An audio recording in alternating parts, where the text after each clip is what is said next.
Hey everyone, I'm Maddie. And I'm Amber. And we're Witches Talking Tarot. And today we're going to be diving into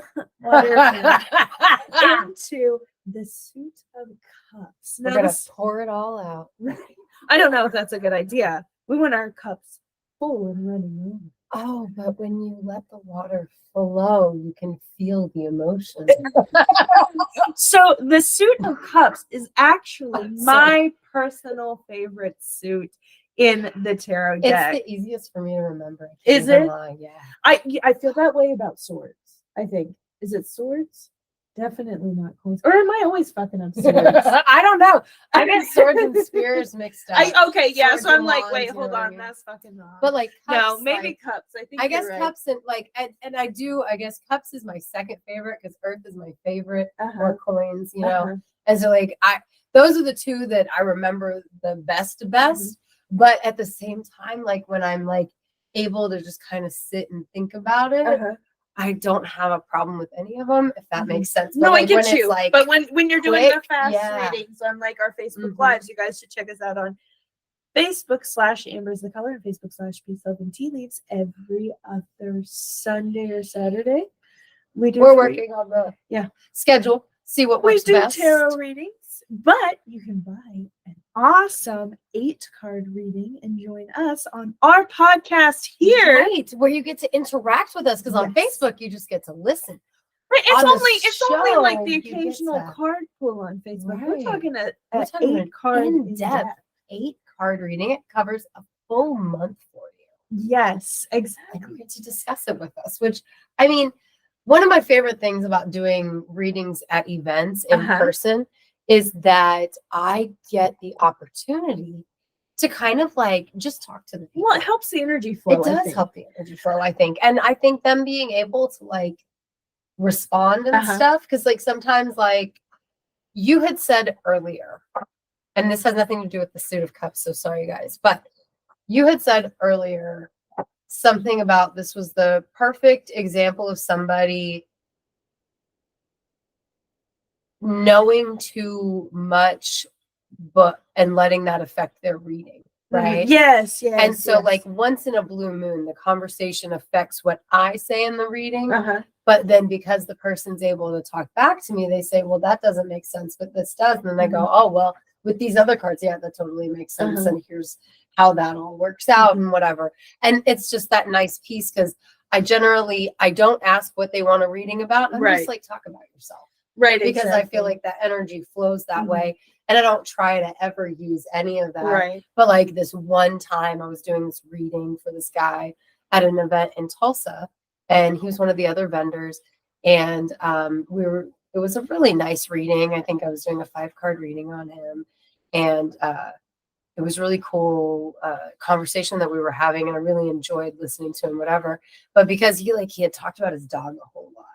And so like I had come upon this one card and like, you know, loyalty and like the relationship aspect of the card. I was like, oh, well, maybe this is about your dog. And he's like, I don't think so. I think that's about blah, blah, blah. And I was like, oh, well, yeah, that makes way more sense with everything else. But because he'd been talking about his dog, I did let that affect where I was coming from on this one card. And I was completely wrong. But, you know, it was about work or something, not about his dog taking care of him. It is what it is, but I mean, otherwise, beyond that one little time, I love the conversation back and forth. So if you have a reading on the show, conversation back and forth. I love it. And we can tell you, like, you're gonna get back with your ex-girlfriend and watch out, she might get pregnant. Sorry, like that was also a reading in person. Readings are fun. Readings are fun. So the Suit of Cups is absolutely my favorite suit in the tarot. Well, and it starts off so positively because the Ace of Cups brings about positive things in relationships. It can mean a pregnancy. It can mean new relationships and new beginnings in a relationship. So the cups in general are all about emotions and water. And they also represent West and Autumn. So with psychic ability as well. Right. So with water comes fluidity. That's the word, right? Yeah. Okay, I'm like, I said that right. And that's why I said, and we're gonna pour it all out, because when the water is stagnant, it's gross and you don't drink it. You don't drink in of those things. But when the water is flowing, it's clean water that you can imbibe and refresh yourself with. Well, and with I don't fucking remember what I was gonna say.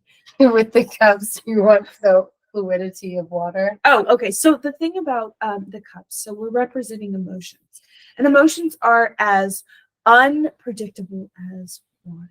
We've got the thundering like storms that come with it, the anger, the frustration, but we've also got the sweet, gentle flow of a stream. The morning dew. The morning the dew. most gentle water you can think of. Exactly. It's that which has separated from air. Mhm. So it has let go of that intellect piece, and it has just let all of the scattered emotions come together and rest.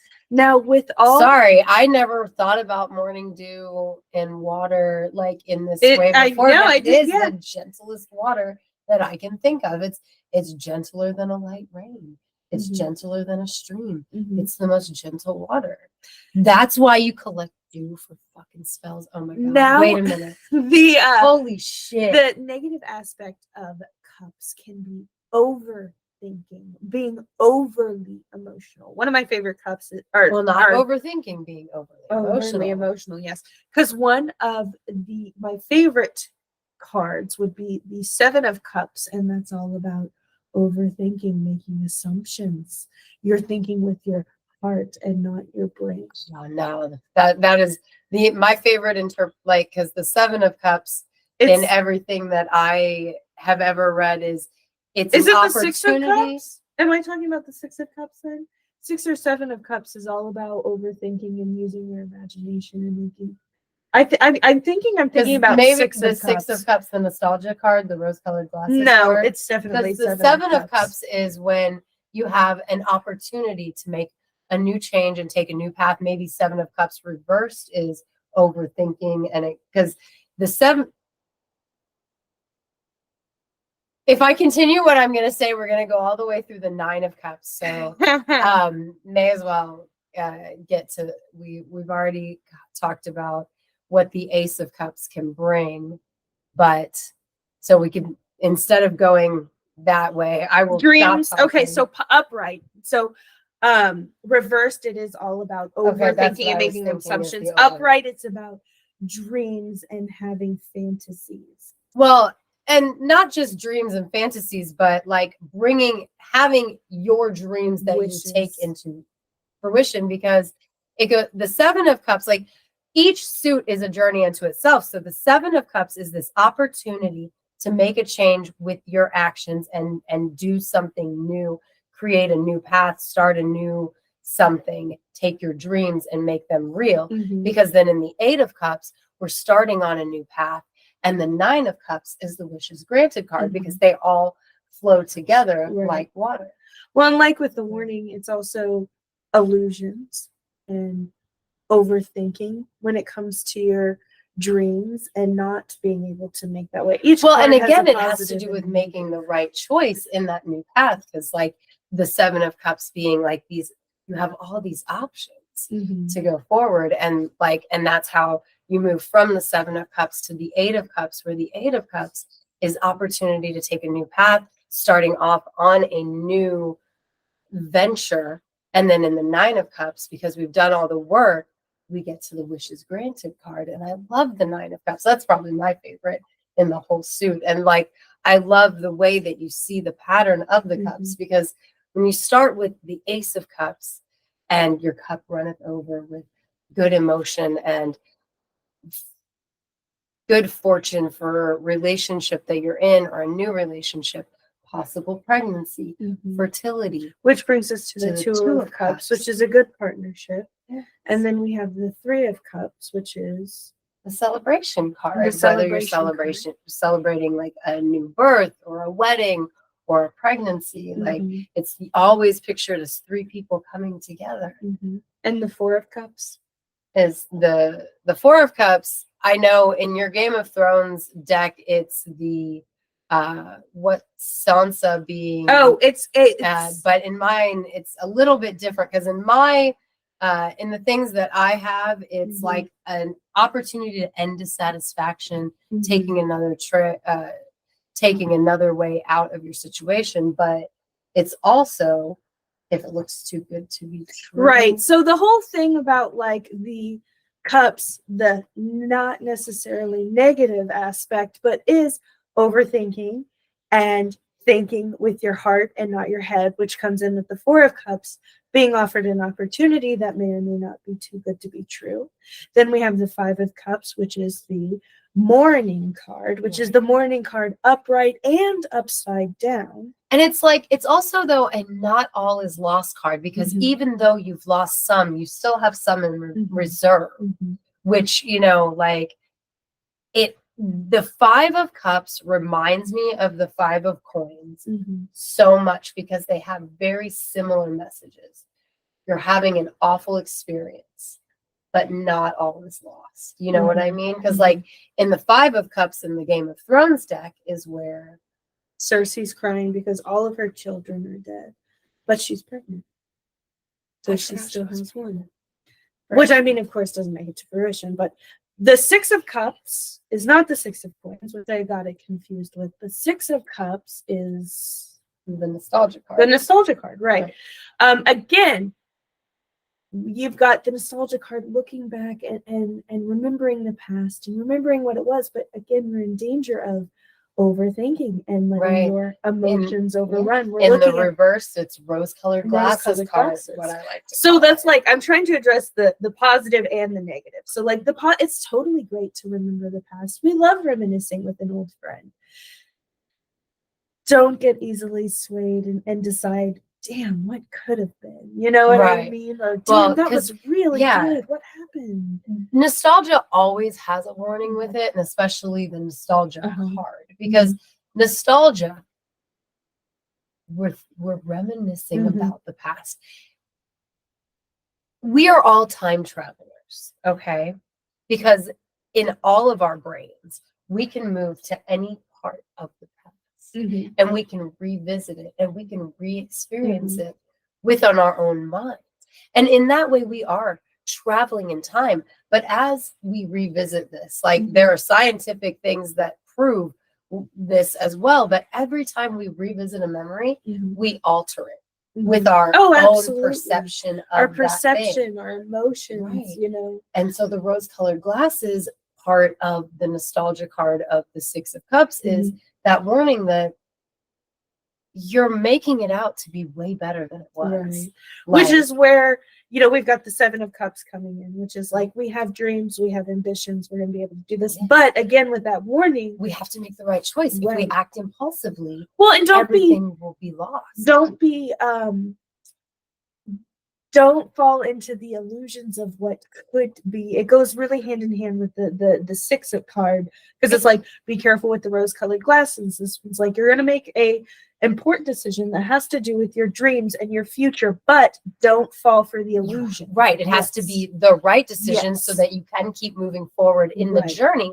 Because if you don't take the time, if you act too impulsively, if you let your heart take over your mind, if you allow your emotions to run wild, then you are unlikely. I'm glad we went back and did it all in one, because I'm like, hold on, I'm trying to fucking say this. I don't know what I'm trying to say. That's why I was like, I don't want to go all the way through now, because it's a whole journey. It is. Like, I'm so glad we went back, because I missed the Seven of Cups right in the fucking middle of it. Like, and I get it, because like the 9 is my favorite, and I mean that's not in the beginning of but like to discuss them all, it like just. Because the 8 of Cups, after the 7 of Cups, where you can't be too impulsive, you can't let your heart rule you. You have to make the right decision. So in whatever opportunity that you're given, and which, just to take it back a little bit, in the 4 of Cups, we're offered that opportunity to end dissatisfaction, and that has been carrying through this whole way, if you haven't noticed, because and it's all saying be careful into the 5, where we are mourning, but not all is lost, so we've ended our dissatisfaction, but somehow we're sad. We still have more to look forward to. We can't just look back on the past where we were dissatisfied and think it's all good. We have to move forward, Right. but we have to be using our head with our Right. heart Yes. so that we make the right decision at the Seven of Cups juncture, because that's where the opportunity is. The opportunity lies in that juncture in the journey, because in the Eight of Cups is where we have an opportunity to create a new path. We have, that's my main takeaway for that card, but there's more along I'm trying there to imagine it in my head. because what I'm the like, card which is. card is your, like, the Game of Thrones Eight of Cups is, I'm trying to remember because I don't, in my Greenwich Eight of Cups, it's literally somebody preparing to start this new path that they chose in the previous step, right? When they were making their choices. So now they've made their choices and they're preparing, they're working on themselves so that they can go off on this next piece. And it's all about starting that new path. But to start that new path, you have to have laid the proper foundation, right? Because the new path that you go on in the Eight of Cups, and there is more to the Eight of Cups than a new path. I'm just gonna look up my I'm like that. like, New path is what always comes to me with the Eight of Cups because of that piece in the way that the journey works. But there's slightly more to it as well, because again, cups, yes, it's emotion, but sometimes when you're looking at that, there's social things that are involved, like social expectations, social activities. Okay. Stances. Eight of Cups is actually one of my favorite ones. I had to look it up. I was like, what the fuck is Eight of Cups? And then I saw the picture. It's the walking away from situations that no longer serve you. In my deck, it's represented by Jon Snow walking away from the Night's Watch. His watch is ended. So because he chose a new path. Because he chose a new path. Exactly. Right. So, like with the Death card, we're going to have to say goodbye to situations, friends, family that no longer serve us. Our watch has ended. We are moving forward. I do love that fucking card. I totally forgot. I just have that's to how see we get to the Nine of Cups, which is the wishes granted card. If we've been doing all the things and following the signs from the universe. I didn't mean to cut you off. No. Sorry. No, I said okay because I was like, the imagery. I'm sorry. The imagery for the Eight of Cups is usually someone walking away from cups. So that's why, like, sometimes if I don't remember a definition, I just got to see the picture. Yeah. No. And that makes sense because I'm in the Greenwich Eight of Cups. He's preparing to leave the cups. He's getting everything ready to go on the new adventure. Well, and you said Nine of Cups, and I was like, and then you said the wish granted card. I was like, okay, I get it's the wishes granted card. If you have done all the work, you've put in all the work. Check out last week's episodes. Yeah, seriously. You put in the work. My dog be trying to fuck shit up. If you put in the work, Starlet, she's not going to pet you right now because you're knocking the microphone over. Say hi, Star. You put in the work. You put in the work. You get back. You get back what you put in. Your wishes can be granted. You get what you're looking for, which is perfect because then in the Ten of Cups, it's the house, like the everything.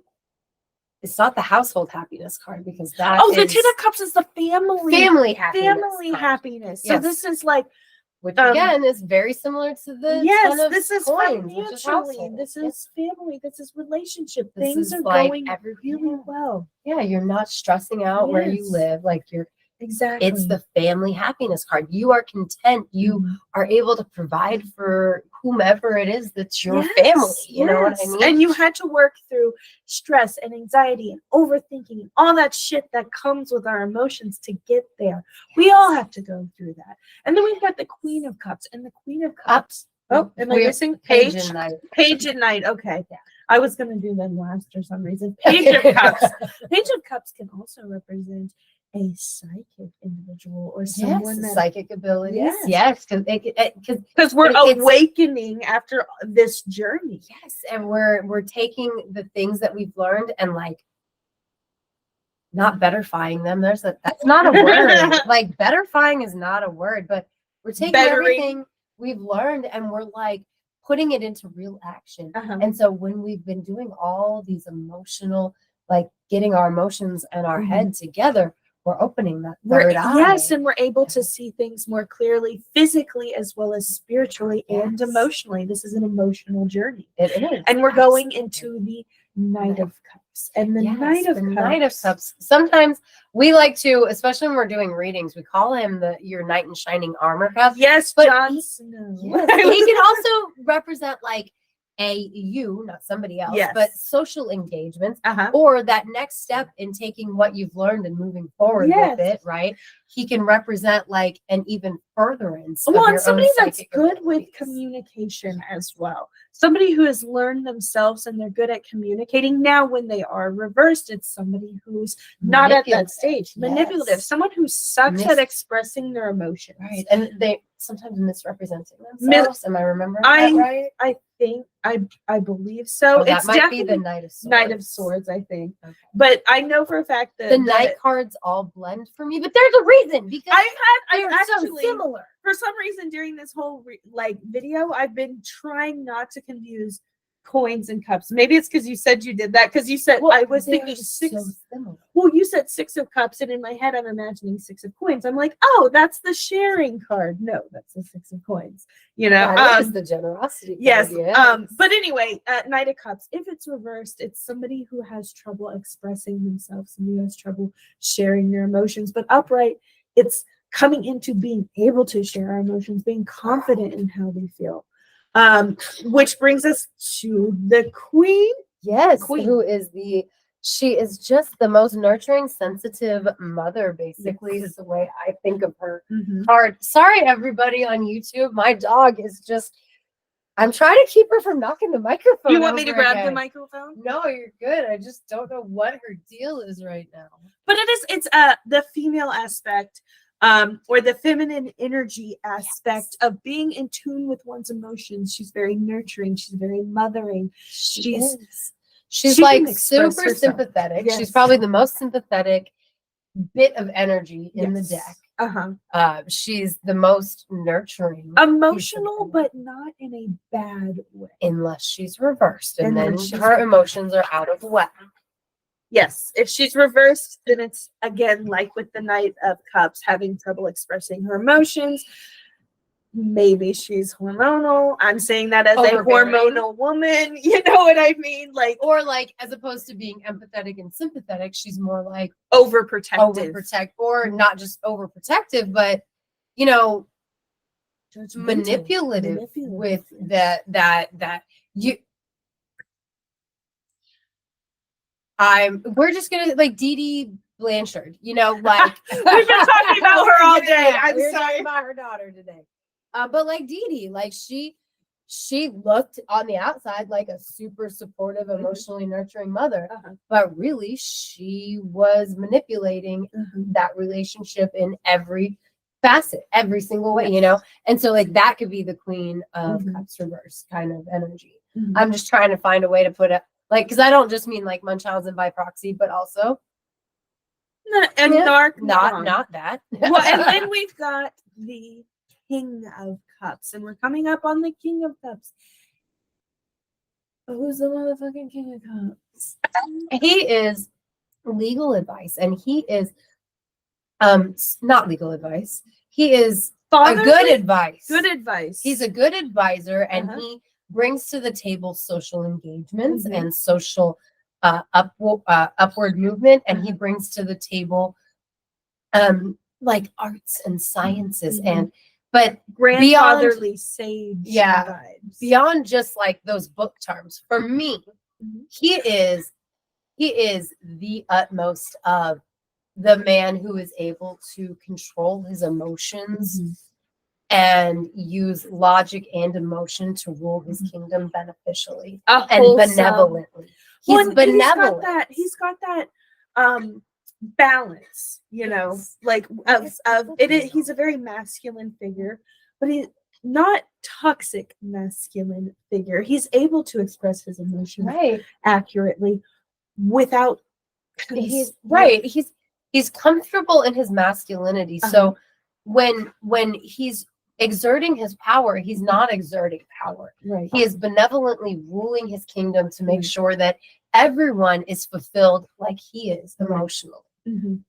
That's the energy that his card gives to me. Right. I know you probably won't find that in a book, but the more I have studied tarot, the more I've seen the patterns along the way. Because like, I would love, after we get through all the suits, I'd love to do an episode where we talk about the connection between the 2 cards and the 5 cards and the 7 cards, because there is a connection between each placement in the suit. You know what I mean? Mm-hmm.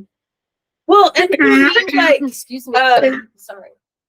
Sorry, I was getting him confused with coins. He is not the financial master, Right? But he is still a master. Just he is, of he's course. the master of ruling your emotions and your logic together so that neither outweighs the other. Yeah. He is in balance there, because to be a good leader, you must be able to balance both of these things. Yes. A leader who is too logical and less emotional is the leader that seems heartless. Yes. And then the leader who is too emotional and not logical enough is the one who will make decisions that are very bad for everybody. But when you can balance both, Viserys Targaryen. See, I was thinking Free Palestine. But you know, you've got to have a fine balance so that everybody is, you know, and that is the energy that I get from the King of. Well, and honestly, that's cups. the energy you get from all of the cups. You have to have that perfect balance of thinking with your heart and thinking with your brain. Because throughout the whole deck, the whole suit of cups, we see how thinking with your heart too much can cause distress. But we see how thinking with your heart and your brain equally is how we're going to move right, growth, which is very hard. As someone who is, I am no longer calling myself emotional.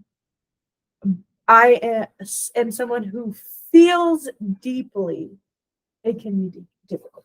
I feel very deeply.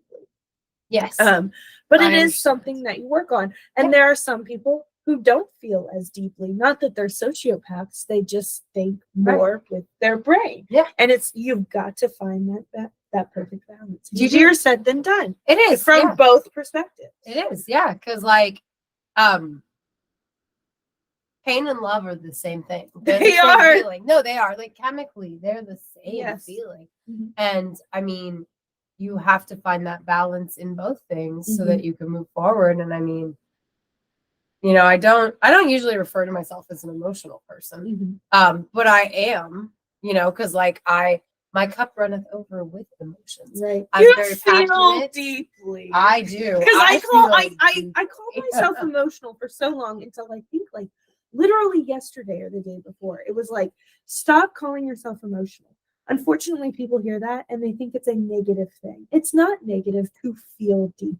It's a gift to feel deeply. And it's difficult. Yeah. I'm like, because like I'm like, I love this world and I just want to save this world and it hurts. No, I feel you. But you have to find a balance so that you can love your family. It hurts how much I love this entire world and all of the people in it. Free Palestine. It hurts. It hurts deeply. Like that is why I won't stop with how I feel or what I think or any of it, because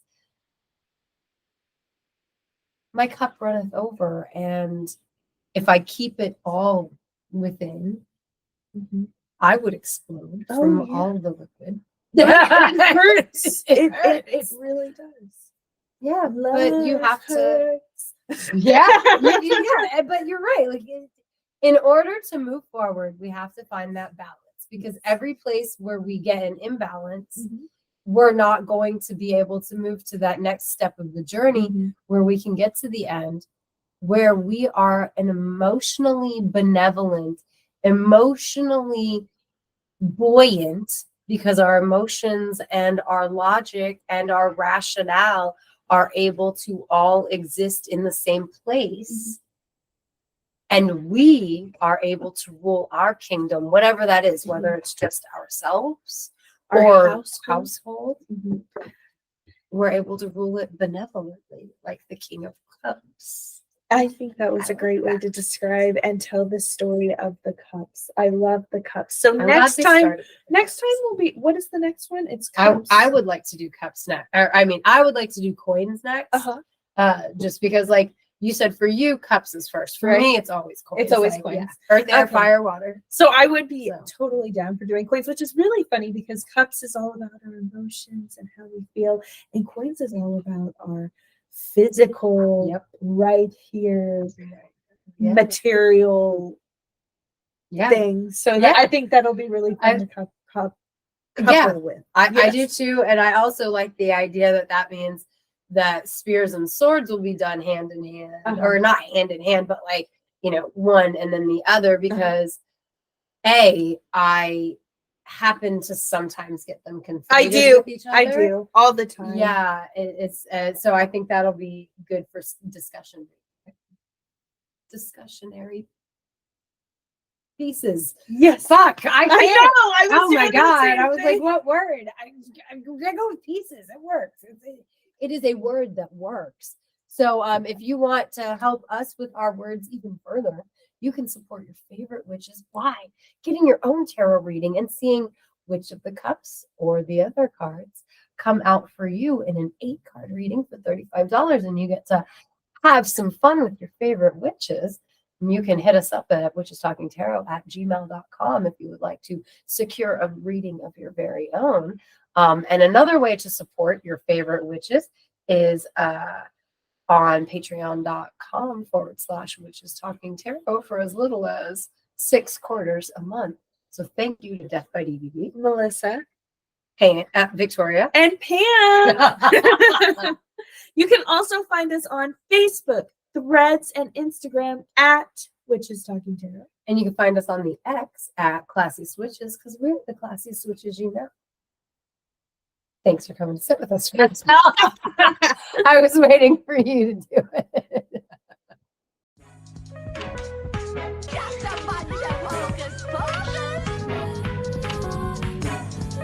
I'm Maddie. I'm Amber.